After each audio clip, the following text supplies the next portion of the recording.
Hello guys, welcome back to GPU Tester. Today we're going to be comparing the AMD RX 6800 XT against the AMD RX 6600 XT. You can see the full specifications of each of the card on the screen along with the test bench we'll be using. First game we have on our list is The Last of Us Part 2. The benchmark will run at 1440p Ultra settings.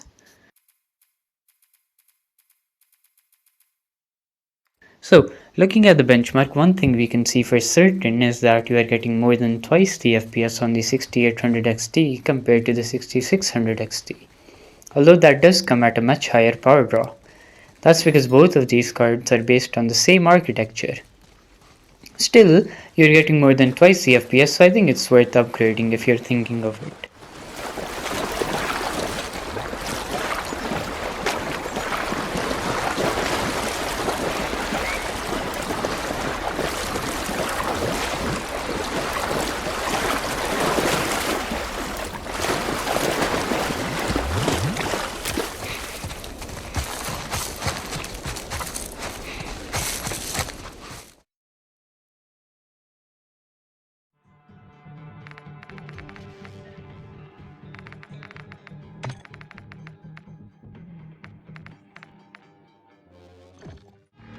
Next game we have on our list is Call of Duty Modern Warfare 2.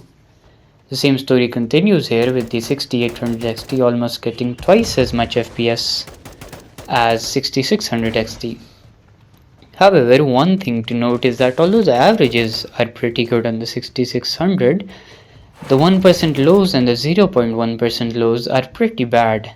That might be due to a VRAM limitation, as the 6600 XT has a lot less VRAM than the 6800 XT.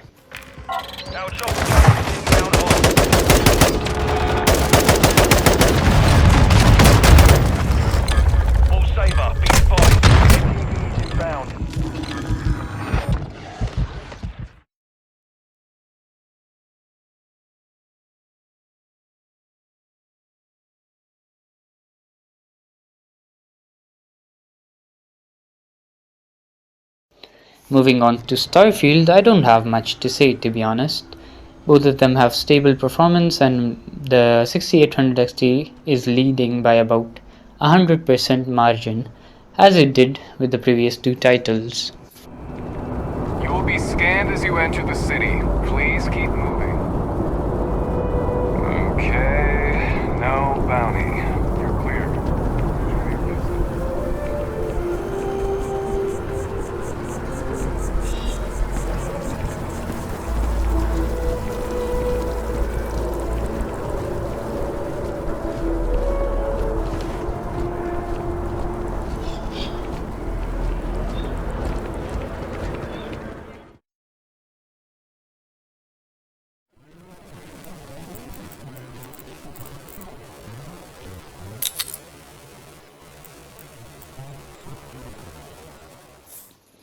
In CSGO, both cards give stellar performances, with the 6800 XT clocking an average of 356 FPS, followed by 162 of the 6600 XT. Both of these cards can give you a high refresh rate experience if that's what you're looking for.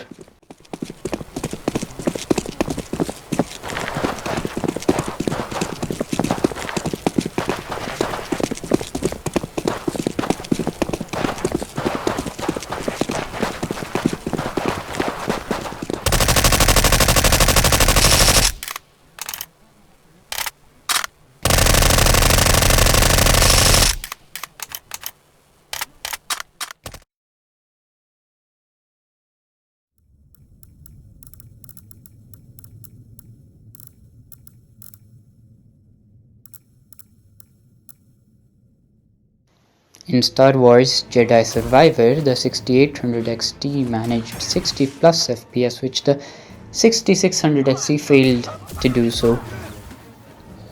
Since 6600 XT dips into mid-30s, I'd suggest locking it to 30 FPS and enjoying a stutter-free and somewhat smooth experience.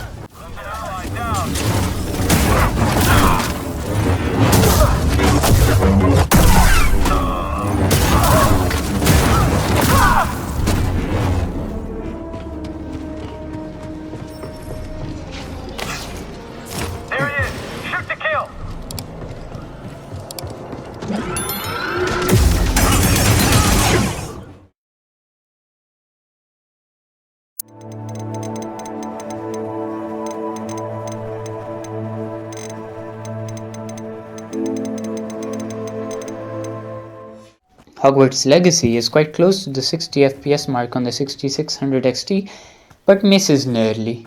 But since it's a single player title, an average of 52 FPS is more than enough to enjoy the game. The 6800 XT does not have to compromise here and gives great performance.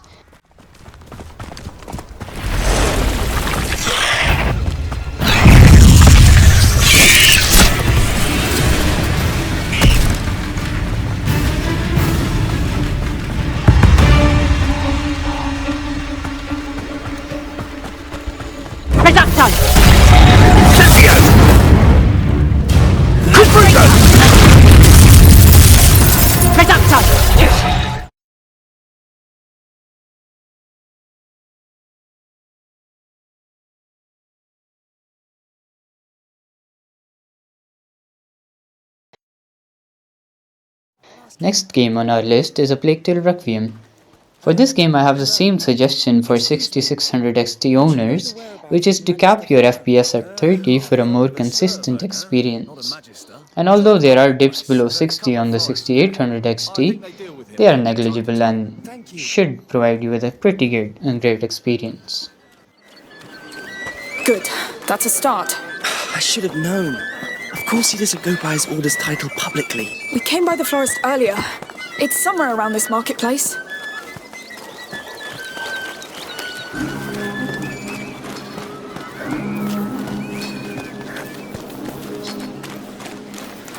You're sure you remember where this florist is?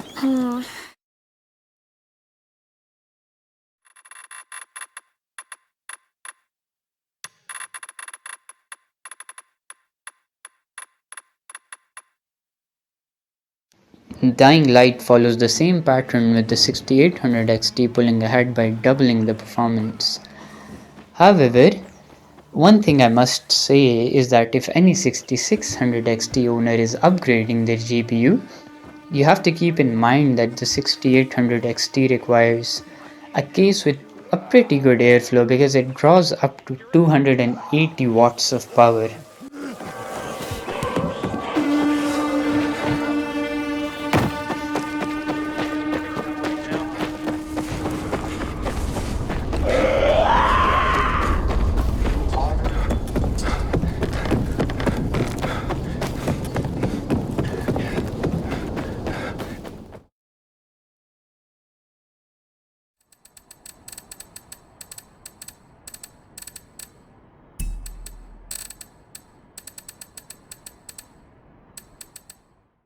Now we have Forza Horizon 5.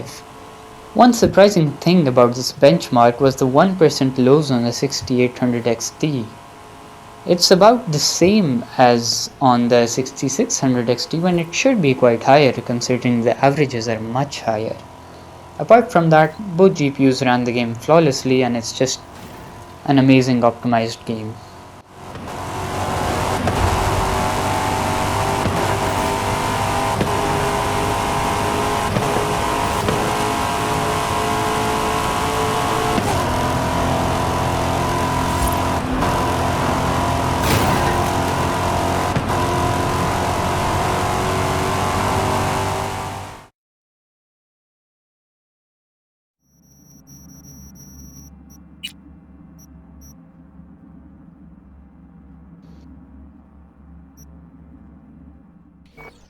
Now comes Cyberpunk, which is actually one of my favorite games ever and it looks gorgeous on top of that. Both cards run the game pretty well and if you're not someone who needs 60 FPS consistently, the 6600 XT gets the job done.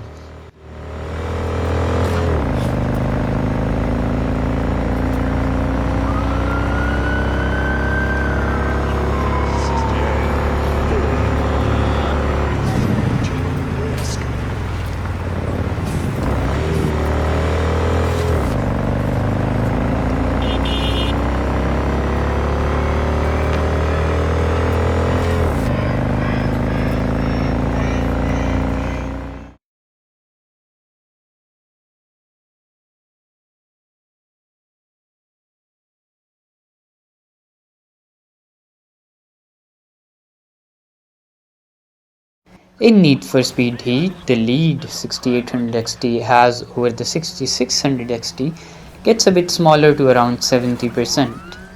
This game is also surprisingly CPU demanding, and you can see that the Ryzen 7700X is draining more than 100 watts of power. Yeah? Speak for yourself. I'm out. What the hell? Richie! Richie! Did he seriously just bail?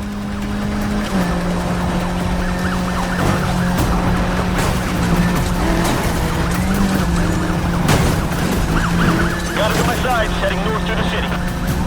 Get it up, you're done! They're coming up right alongside.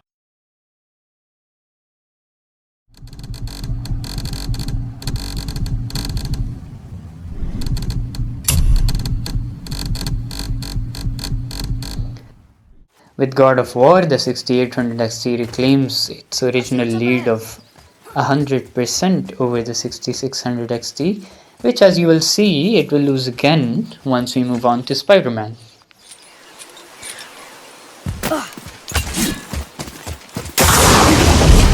Enemies ahead!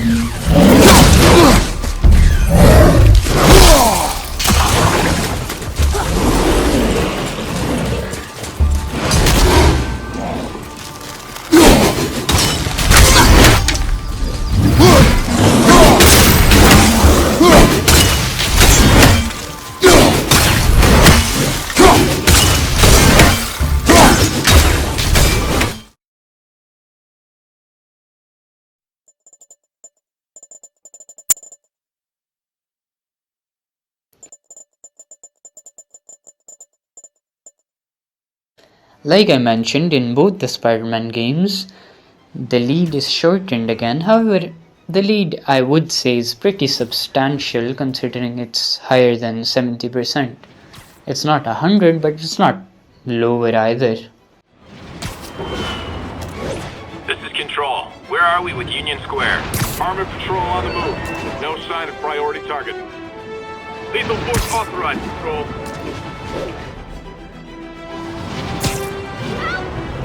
Come on, fight it off!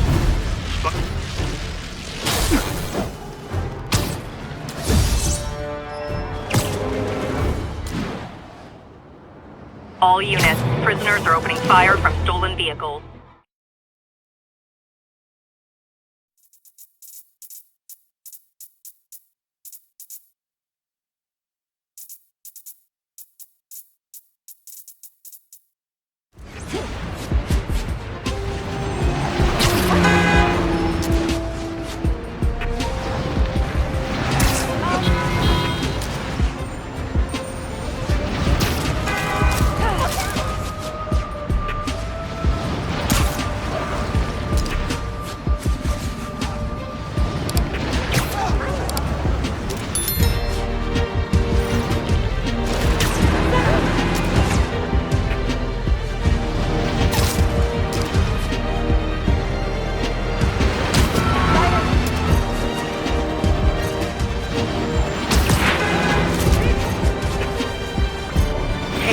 Saying there's a helicopter flying around like it's possessed.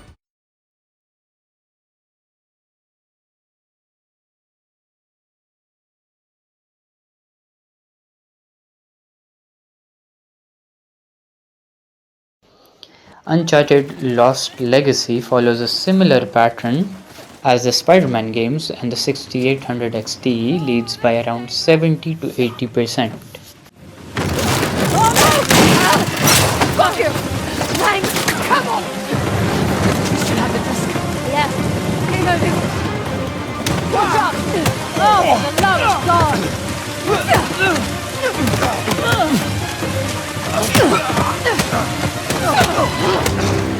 Fast, George!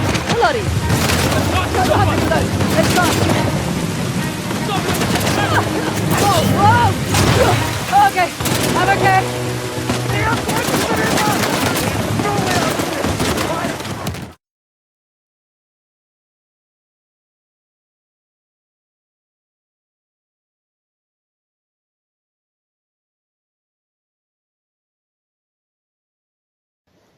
The 6800 XT shows its mettle more in Uncharted 4 as it gains a lead of over 100% again. The benchmark shows one thing, and that's that the 6800 XT is much more suited for 1440p gaming than the 6600 XT, which is more suited to 1080p gaming. Other alternatives to the 6800 XT for 1440p might be the 6700 XT and also the 3070.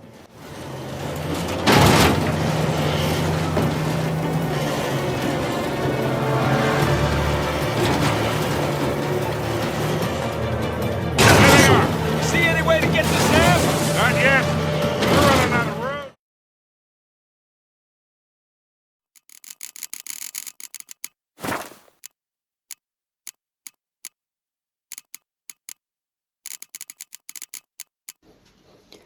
The Witcher 3 is one more game where the 6600 XT seems to struggle a bit, and it further solidifies the fact that the 6600 XT is not that well suited for 1440p gaming at 60 FPS.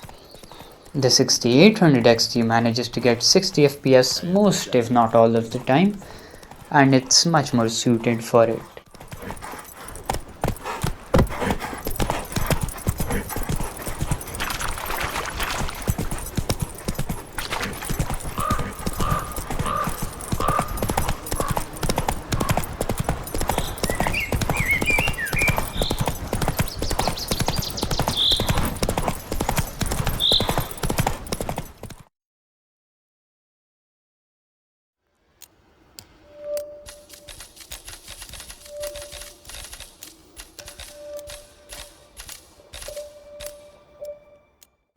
The 6600 XT might not be the best card for 1440p, but it runs Hitman 3 like a champ, and it averages over 80 FPS.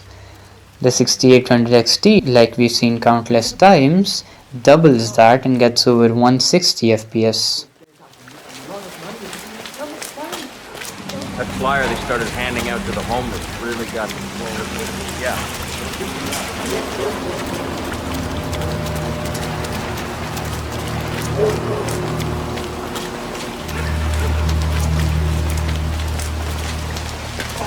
Someone is trying to help them out. There's a building where human goes. I think they help them.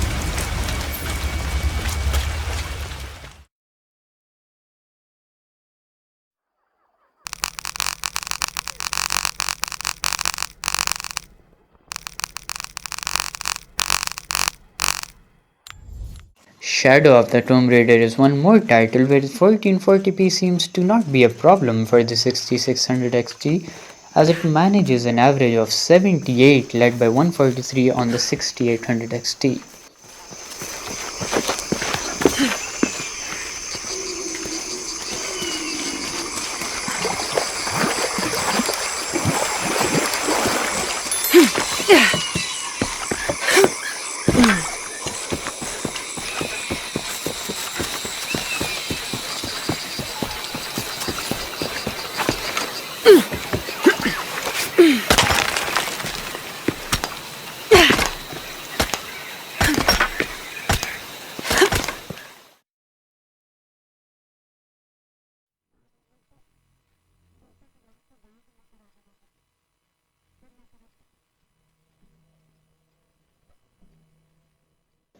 For Red Dead Redemption 2 and Assassin's Creed Valhalla, I don't have much to add except what's on screen.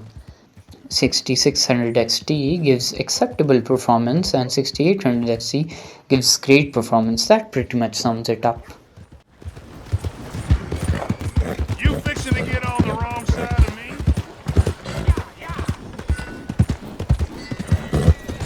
What is the matter with you?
Watch Dogs Legion is one more title where the 6800 XT's lead drops down a little, but not enough for it to not be considered a big lead. So I don't think we should consider whether it's an 80% of a gain or a 90% of a gain. It's pretty substantial, that's what matters.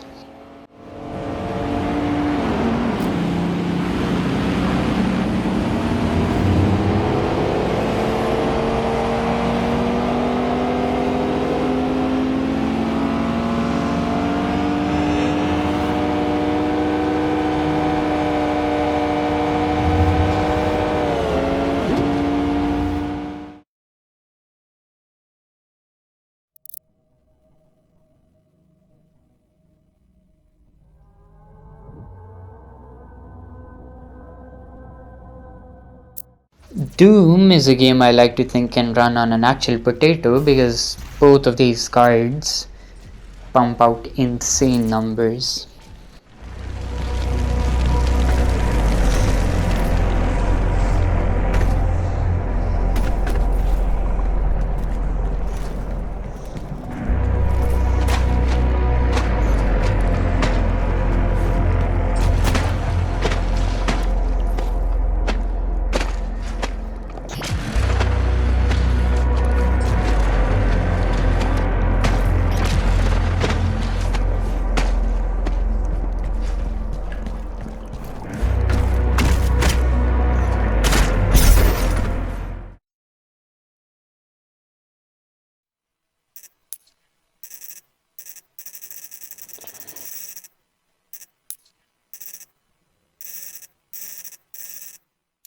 The final game is Horizon Zero Dawn.